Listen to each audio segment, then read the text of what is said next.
motorhjelm,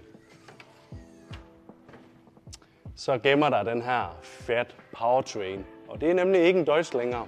Og så kan mange stå og sige, at det er da dårligt af Deutz Fahrer, at de ikke har en Deutz motor i. Fordi det er da essentielt, at det er en Deutz. Men man skal jo huske, at motorfabrikanten Deutz og Deutz Fahrer, det er to selskaber, de har egentlig ikke noget som helst, eller som sådan noget som helst med hinanden at gøre. Så derfor så har Deutz Fahrer altså gået med alle motorfabrikanter. Det er fordi, at Deutz, selve motorkompaniet, har nogle helt andre tanker. Det er stort set ikke, kan man sige, på den måde ind i landbruget, de kan gå i forhold til det, som Deutz Fahrer rigtig gerne vil. Og fordi de har nogle helt andre tanker på, hvad de gerne vil.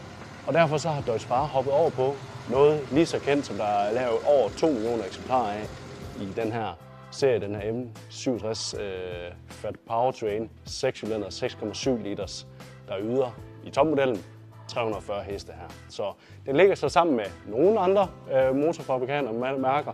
Men noget, som Deutz så har fået med her, det er serviceintervallet. Serviceintervallet, det er på 1000 timer.